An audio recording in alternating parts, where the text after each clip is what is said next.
The old Stonebrook Hotel loomed before me, its Victorian architecture a shadow of its former glory. Broken windows, peeling paint, and overgrown gardens. My entire inheritance from my eccentric Uncle Marcus. While my cousins received his stocks, properties in prime locations, and substantial cash holdings, I got what they called the worthless dump. Olivia, darling, you can't seriously be considering keeping this disaster. My Aunt Margaret's voice dripped with false concern as she picked her way through the debris-strewn lobby. The once grand chandelier hung precariously, its crystals dulled by decades of dust. I ran my hand along the antique reception desk, feeling the solid mahogany beneath years of neglect. Actually, I'm not just keeping it, I'm renovating it. The laugh that burst from my cousin William echoed through the empty space. With what money? Uncle Marcus left you a liability, not an asset. The property taxes alone will bankrupt you. He wasn't entirely wrong.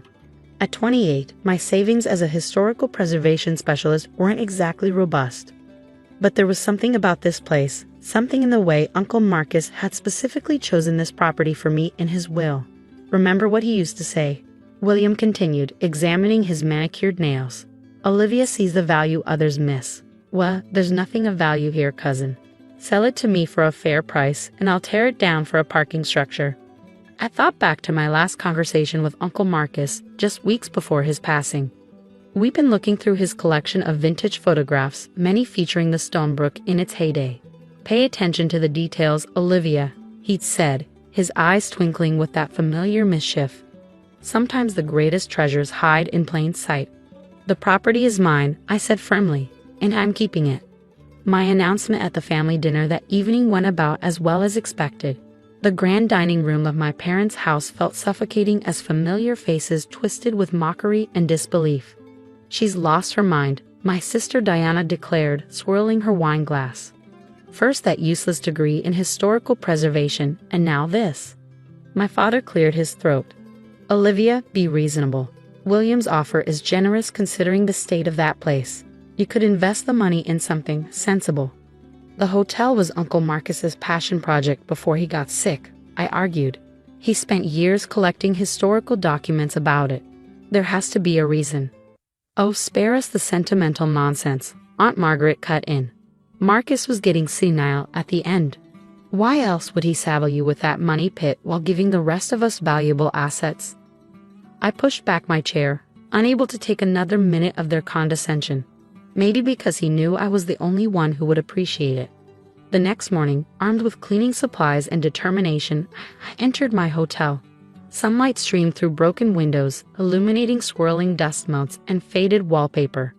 The grand staircase, though worn, still showcased intricate woodwork that would cost a fortune to replicate today. I started in what had once been the hotel's library.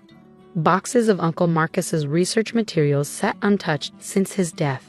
As I sorted through old photographs, blueprints, and newspaper clippings, a pattern began to emerge. The Stonebrook hadn't just been any hotel. In the 1920s, it had been a sanctuary for artists, writers, and musicians. Some of the greatest works of the era had been created within these walls. But more intriguingly, some of the wealthiest families of the time had also been regular guests. A yellowed newspaper article caught my eye. Mysterious disappearance at OK. Valuable art collection vanishes without trace. The story, dated 1928, detailed how a prominent collector's entire portfolio had disappeared during his stay, never to be recovered. I was so engrossed in the articles that I almost missed the strange detail in one of the old photographs. It showed the hotel's original basement layout, but something wasn't right. The dimensions didn't match the current basement configuration. Armed with a flashlight and my phone's mapping app, I made my way down the creaking service stairs to the basement. The space was smaller than it should have been, significantly smaller. According to the original blueprints, there should have been an entire section that was now just wall. My heart pounding, I ran my hands along the rough stone surface. Uncle Marcus's voice echoed in my mind. Pay attention to the details. That's when I noticed it. A slight irregularity in the mortar pattern, and beside it, what looked like an ordinary electrical box. Except this hotel hadn't had electricity when it was built. With trembling fingers, I pulled open the rusted box. Inside wasn't electrical wiring, but a keypad. ancient by today's standards. But definitely not from the hotel's original era. Uncle Marcus's research materials included maintenance records from every decade. Flipping through the 1980s logbook, I found a sequence of numbers appearing repeatedly, circled in his distinctive red pen. Standing in the dim basement, I took a deep breath and punched in the numbers. The grinding sound of machinery nearly made me jump out of my skin. Decades-old mechanisms groaned to life as a section of the wall began to move, revealing a dark passage beyond. Uncle Marcus hadn't just left me a broken-down hotel. He'd left me its secrets. My flashlight beam cut through the darkness, revealing a room that time had forgotten. The air was stale, undisturbed for what must have been decades.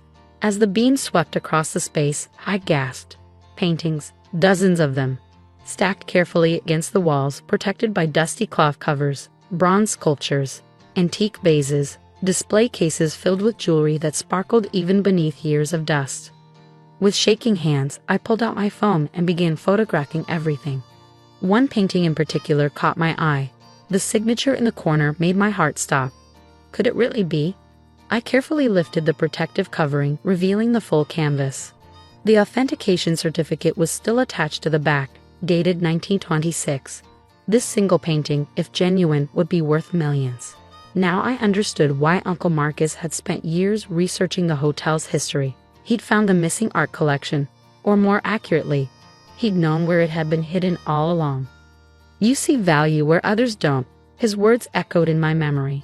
He hadn't just been talking about the hotel's architecture.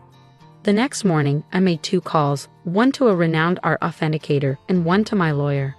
Within hours, my quiet hotel became a hub of activity as experts carefully cataloged and verified each piece. Miss Lawson, the head authenticator, pulled me aside, his voice trembling with excitement. This is extraordinary. These pieces, they've been considered lost for nearly a century. Museums around the world have been searching for this collection. I nodded, thinking of Uncle Marcus's meticulous research. How much? How much is it all worth? He adjusted his glasses. Based on preliminary authentication, conservatively, over $400 million. The room spun. I gripped the dusty reception desk for support. Of course, news traveled fast. By evening, my phone was exploding with messages from family members who had mocked me just days before. Darling, Aunt Margaret's voice oozed through my voicemail. We simply must discuss this wonderful discovery. I always knew you had your uncle's clever instincts. William's text was less subtle. Let's talk business. You'll need help managing this kind of wealth. I have connections. Even my father called, his tone completely transformed from dismissive to proud. Sweetheart, this is incredible. But you'll need guidance. The family should be involved in decisions about the collection. I let them all go to voicemail. Instead, I sat in the hotel's library, surrounded by Uncle Marcus's research materials, finally understanding the full story. The art hadn't been stolen, it had been protected. The original hotel owner had hidden the collection from looters during the financial crisis of 1929, but died before he could retrieve it. The secret had died with him until Uncle Marcus, with his passion for history, had pieced it together. A week later, I called a family meeting. They all came, of course, the same people who had ridiculed my decision to keep the hotel. The lobby had been cleaned and sunlight now streamed through repaired windows, making the crystal chandelier sparkle once again. The collection has been authenticated, I announced to the eager faces, and I've made some decisions. Excellent, William stepped forward, straightening his tie. I've already drafted some proposals for managing the assets. I held up my hand. The entire collection is being donated to the National Gallery. What? The collective shock was almost comical. With one condition, I continued calmly. It will be permanently housed here, in a specially constructed museum wing of the Stonebrook Hotel. You can't do this, Aunt Margaret sputtered. That collection is worth hundreds of millions. It belongs to the public, I said firmly, and the hotel will be restored to its original purpose, a sanctuary for artists and creators. The museum will ensure its sustainability, and the Stonebrook Arts Foundation, which I'm establishing, will provide residencies for emerging artists. But the money, Diana stammered. We'll fund arts education for underprivileged children, I finished, just as Uncle Marcus would have wanted.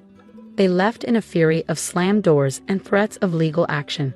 But Uncle Marcus's will was ironclad, and the donation paperwork had already been filed. 1 year later, I stood in the transformed lobby of the Stonebrook Hotel and Museum. The grand opening gala was in full swing, with art enthusiasts, historians, and media from around the world in attendance. The hotel's rooms upstairs were fully booked with artists and residents, their creativity bringing new life to the historic halls. Children's art classes filled the renovated ballroom during the day, and the library had become a research center for art history scholars. Miss Lawson, a young artist, approached me, her eyes shining. "I can't thank you enough for the residency opportunity. This place, it's inspiring." I smiled, thinking of Uncle Marcus. Sometimes the greatest treasures aren't the ones you can sell, but the ones you can share. That evening, after the guests had gone, I made my way up to my private apartment on the top floor. The hotel's lights glowed warmly below, and in the distance I could see cars still lined up to visit the museum. On my desk sat a framed note, the last one Uncle Marcus had written to me, to Olivia, who always understood that true wealth isn't about what you keep, but what you create. The Stonebrook is yours now. Make it shine again. And shine it did, not with the glitter of sold artwork or the sparkle of millions in the bank, but with something far more valuable: the light of creativity, learning, and possibility. My family never understood why I gave away a fortune. But then again, they never understood why Uncle Marcus chose me for this legacy in the first place. Some treasures are worth more than money. A lesson the Stonebrook would continue to teach for generations to come.